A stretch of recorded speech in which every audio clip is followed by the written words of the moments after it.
नमस्कार दोस्तों, मैं राकेश कुमार आप सभी का आपके अपने YouTube चैनल तैयारी जीत की बाई आर.के. सर में स्वागत करता हूं। और दोस्तों आज हम बात करेंगे एसएससी एमटीएस एग्ज़ाम एनालिसिस 2023 की। यह दोस्तों 4 मई 2023 को एसएससी एमटीएस के सेकेंड शिफ्ट का एग्ज़ाम ख़त्म हो चुका है और सेकेंड शिफ्ट के 100% रियल क्वेश्चंस लेके हाजिर है। इस बात पे वीडियो को लाइक शेयर ज़रूर करिएगा। दोस्तों आपको किसी भी शिफ्ट का जो कि पीडीएफ फाइल चाहिए तो आप हमें 8181819473 पे डायरेक्टली व्हाट्सअप करके पीडीएफ फाइल ले सकते हैं बिल्कुल फ्री में। ठीक है, पीडीएफ अगर सभी पीडीएफ एक साथ देखना है आपको तो टेलीग्राम चैनल को ज्वाइन कर लीजिए, जिसका लिंक वीडियो के डिस्क्रिप्शन में दिया गया है। वहाँ पे हर एग्ज़ाम्स का पीडीएफ फाइल एक साथ मिल जाएगा। ठीक है, बाकी वीडियो को लाइक शेयर कर दीजिए। चलिए क्वेश्चन से देखते हैं।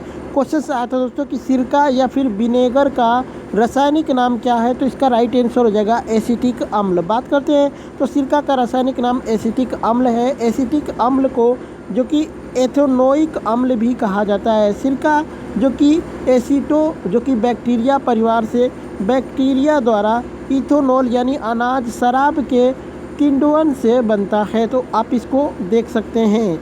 नेक्स्ट क्वेश्चन देखते हैं। सफेरा लोक नृत्य का दूसरा नाम पूछा था, यानी किसे बोला जाता है, तो कालबेलिया लोक नृत्य को बोला जाता है दोस्तों सफेरा नृत्य। बात करते हैं कालबेलिया नृत्यंगना गुलाबो सफेरा की कहानी सामाजिक दबाव का सामना करने के दृढ़ता की कहानी है। गुलाबों को 2016 में राजस्थान की सफेरा नृत्य परंपरा को लोकप्रिय बनाने के उनके प्रयासों के लिए पद्मश्री से सम्मानित किया गया था, जिसे उन्होंने 165 से अधिक देशों में बढ़ावा दिया है, तो इसको भी याद रखिएगा। एक प्रश्न आया था दोस्तों कि अनुच्छेद 43 किससे संबंधित है, तो अगर केवल 43 पूछा गया होगा तो श्रमिकों के लिए निर्वाह मजदूरी यानी वेतन से संबंधित है, मजदूरी वेतन से संबंधित है। बात करते हैं दोस्तों अनुच्छेद 40 की, तो अनुच्छेद 40 जो है पंचायतों का संगठन है। अनुच्छेद 41 में काम करने का, शिक्षा का और कुछ मामलों में सार्वजनिक सहायता का अधिकार देता है। वही बात करते हैं अनुच्छेद 42 की, तो काम और मातृत्व राहत की मानवीय स्थितियों के लिए प्रावधान किया गया है। अनुच्छेद 43 में श्रमिकों के लिए वेतन होता है। वही बात करते हैं अनुच्छेद 43A की, तो उद्योगों के प्रबंधन में मजदूरी की भागीदारी। अनुच्छेद 43B की, तो सरकारी समितियों को बढ़ावा देना। और अनुच्छेद 44 जो कि नागरिकों के लिए सम्मान नागरिक संहिता ये जारी किया जाता है। तो दोस्तों अगर आपसे इनमें से कोई भी पूछा गया होगा तो आप कर सकते हैं। नेक्स्ट क्वेश्चन देखते हैं। अकबर के बाद मुग़ल साम्राज्य का राजा कौन बना था, तो जहांगीर बना था। बात करते हैं दोस्तों यहाँ पे मुग़ल साम्राज्य से रिलेटेड सभी राजाओं की, तो सबसे पहला राजा था बाबर, वह जो कि मुग़ल साम्राज्य का संस्थापक भी था। उन्होंने 1526 में इब्राहिम लोदी के साथ पानीपत की पहली लड़ाई लड़ी और मुग़ल साम्राज्य की नींव रखी थी। उनकी आत्मकथा जो कि तुजुक-ए-बाबरी तुर्की भाषा में लिखी गई थी। 1527 में उनके जनरल मीर बकी ने बाबरी मस्जिद का निर्माण किया था। 1530 में उनकी मृत्यु हो गई। उसके बाद जो कि आए हुमायूं। ठीक है, हुमायूं वह बाबर का पुत्र था, वह गणितज्ञ और खगोल शास्त्री था। उनकी आत्मकथा जो कि हुमायूं नामा उनकी बहन गुलाब जो कि गुलबदन बेगम ने लिखा था, तो इसको भी याद रखिएगा। उसके बाद आए थे अकबर। उनका जन्म 1542 में अमरकोट में हुआ था।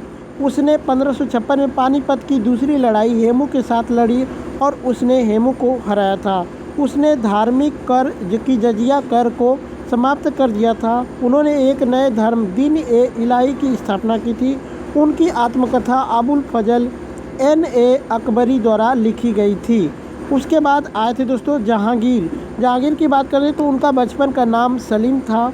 उन्होंने सिख अर्जुन देव के 5वें गुरु को मार डाला था। उनका काल जो कि चित्रकला का स्वर्ण युग था।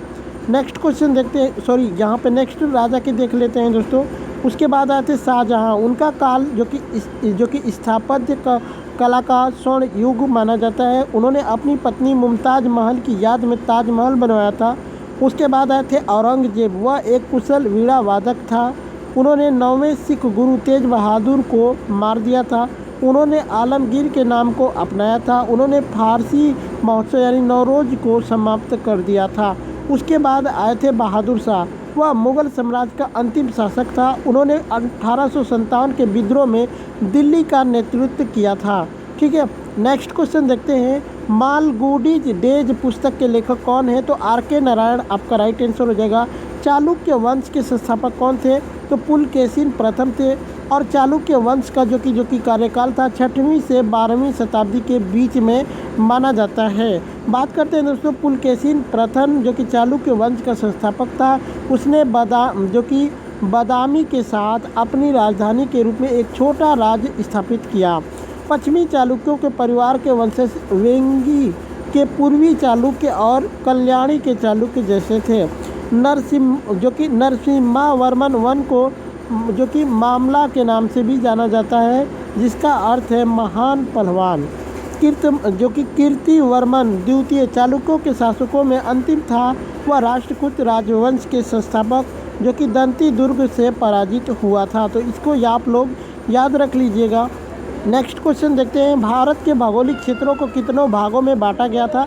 तो दोस्तों अगर भौगोलिक क्षेत्रों की बात कही गई होगी तो यहाँ पे भारत के भौगोलिक क्षेत्रों को 6 भागों में बांटा गया है। ठीक है, भारत के भौगोलिक क्षेत्रों को 6 भागों में बांटा गया है। पहला है उत्तरी पर्वत श्रृंखला, दूसरा है उत्तर भारत का विशाल मैदान, तीसरा है प्रायद्वीपीय पठार और थार मरुस्थल हो जाएगा, चौथा, पाँचवा होगा समुद्री क्षेत्र और छठवां जो होता है द्वीप समूह। ठीक है, तो इनको याद रखिएगा दोस्तों। इसमें थोड़ा सा जो कि आप बताइएगा कि भारत के भौगोलिक क्षेत्र पूछा था, अंतर्राष्ट्रीय सीमा पूछा था, क्या पूछा था, एक बार कमेंट करके बताइएगा। एक प्रश्न आया था कि सिमोन बाइल्स का संबंध किस खेल से है? तो जिम्नास्टिक आपका राइट आंसर हो जाएगा। बात करते हैं तो अमेरिका की जो कि आर्टिस्टिक जिम्नास्ट सिमोन बाइल्स ने विश्व चैंपियनशिप में सर्वाधिक पदक यानी कुल 25 जीतने का रिकॉर्ड भी बनाया है, तो इसको याद रखिएगा। एक प्रश्न दोबारा से रिपीट हुआ है दोस्तों, ये फर्स्ट शिफ्ट में भी पूछा गया था कि ठुमरी की रानी किस देवी को कहा जाता है? तो गिरिजा देवी इसका राइट आंसर हो जाएगा। ठीक है, अगर पूछा गया होगा तो ये सेकेंड शिफ्ट और फर्स्ट शिफ्ट में दोनों में पूछा गया है। एक प्रश्न आया था कि किस ग्रह का कोई उपग्रह नहीं है? तो इसका राइट आंसर हो जाएगा बुध ग्रह। एक प्रश्न आया था कि कोरबिलन कप किस खेल से संबंधित है? तो ये महिलाओं की टेबल टेनिस से संबंधित है। एक प्रश्न आया था दोस्तों कि ओलंपिक खेलों में भारत को पहला पदक किसने दिया था? तो स्वतंत्र भारत की अगर बात करें तो के.डी. जाधव ने दिया था। ठीक है, के.डी. जाधव ने 1952 में जो कि जीता था पहला पदक। वहीं बात करते हैं, भारत ने सर्वप्रथम 1900 में एकमात्र खिलाड़ी नॉर्मन प्रिजार्ड यानी एंग्लो इंडियन के साथ भाग लिया, जिसने एथलेटिक्स में 2 रजत पदक जीते। 1920 के ग्रीष्मकालीन ओलंपिक खेलों में देश ने पहली बार एक टीम भेजी और उसके बाद से हर ग्रीष्मकालीन खेलों में भाग लिया। तो अगर स्वतंत्रता के बाद पूछा गया होगा तो के.डी. जाधव होगा। और के.डी. जाधव जो कि व्यक्तिगत रूप से माने जाते हैं दोस्तों, तो एक बार कमेंट करके ज़रूर बताइएगा ऑप्शंस क्या थे। एक प्रश्न आया था दोस्तों कि ओस्टोक सैन्य अभ्यास 2022 की मेज़बानी किसने की? तो इसका राइट आंसर हो जाएगा रूस। और इसमें सदस्य देशों की संख्या कुल कितनी है? तो 17 है। तो दोस्तों यही सब प्रश्न आज के सेकेंड शिफ्ट के मुझे मिले हैं। वीडियो कैसी लगी कमेंट करके एक बार ज़रूर बताइएगा। अच्छी लगी और लाइक शेयर कर दीजिएगा। चलिए चलते हैं, मिलते हैं नेक्स्ट वीडियो में। तब तक के लिए जय हिंद, जय भारत।